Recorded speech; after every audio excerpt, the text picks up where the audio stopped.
नमस्कार साथियों, मैं डॉक्टर रवि। आज मैं बात करूंगा एक बहुत ही गंभीर मुद्दे के ऊपर।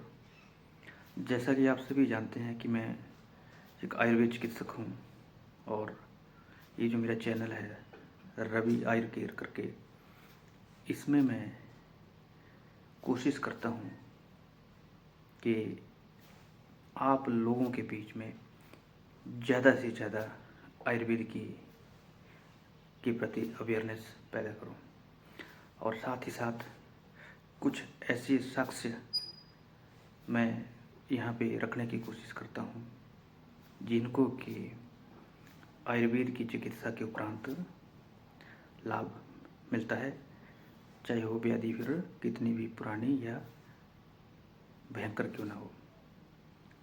तो आज मैं जो एड्रेस करूँगा उस सबसे ऊपर सबसे पहली बात तो ये है कि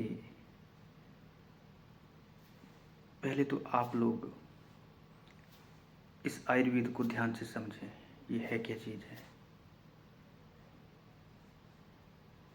आजकल क्यों दुनिया इसके पीछे पड़ी हुई है, क्यों लोगों के बीच में इसकी लोकप्रियता बढ़ती जा रही है। कुछ एक मुद्दे हैं जिनके ऊपर मैं आज आपसे रूबरू हुआ हूँ और चर्चा करने की इच्छा रखता हूँ।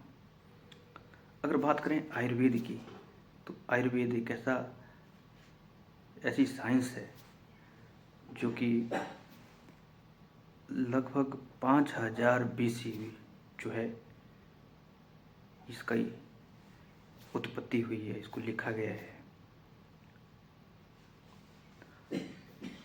अब अगर बात करें आयुर्वेद की, तो आयुर्वेद केवल मात्र एक चिकित्सा शास्त्र नहीं है, ये एक ऐसा शास्त्र है,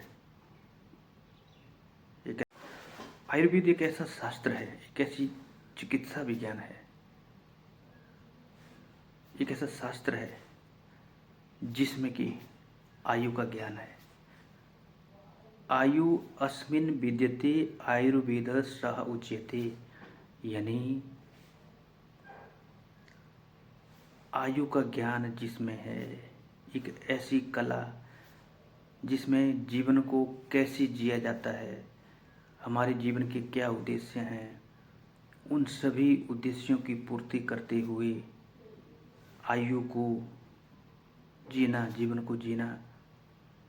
और during the course of this journey of life,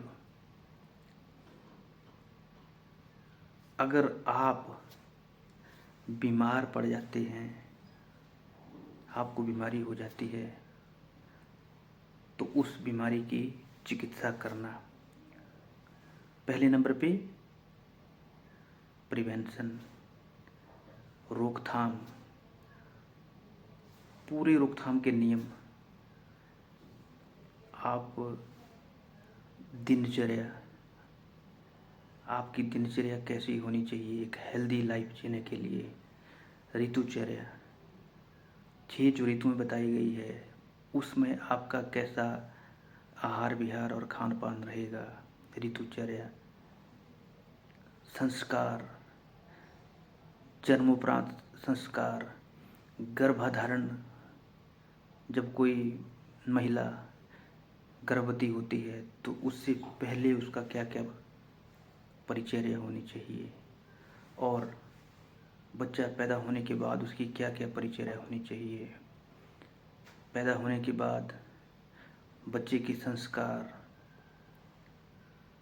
उसकी शिक्षा दीक्षा, फिर उसकी युवावस्था, बाल्यावस्था, वृद्धावस्था, ये सारे जो लाइफ के स्टेजेज हैं, इनको कैसे आध्यात्मिक दृष्टि से जीना है और इन्हीं सभी क्रियाकलापों को कैसे जो है स्वस्थ रह के पूरा करना है, ये सब जो है ये आयुर्वेद में इसका पूरा वर्णन है। तो एक तो आप इस बात को जानिए कि आयुर्वेद केवल एक चिकित्सा शास्त्र ही नहीं है, इसमें पूरा आयु का ज्ञान इसमें दिया गया है। आयुर्वेद का फोकस प्रिवेंशन, की बीमारी हो ही ना, क्यों ना हम इस तरह से अपने जीवन का यापन करें कि हमें बीमारी नहीं हो, हम स्वस्थ रहें। और अगर गलती से बीमारी हो भी जाती है तो फिर आयुर्वेद में इसकी चिकित्सा का उल्लेख किया गया है। अब जब चिकित्सा की बात करते हैं तो अमूमन लोगों में ये गलतफहमी होती है कि आयुर्वेद मात्र जुखाम, बुखार, खांसी, इतनी ही चिकित्सा इसमें होती है और लोग भी यही बोलते हैं कि हमें काढ़ा चाहिए, चूर्ण चाहिए, जो कि बहुत ही दुर्भाग्यपूर्ण है। आयुर्वेद में इतनी क्षमता है कि वो किसी भी गंभीर बीमारी का, आज ज़रूरत है इसे विज्ञान की कसौटी पर उतारने का, कि क्योंकि आयुर्वेद में इतनी क्षमता है।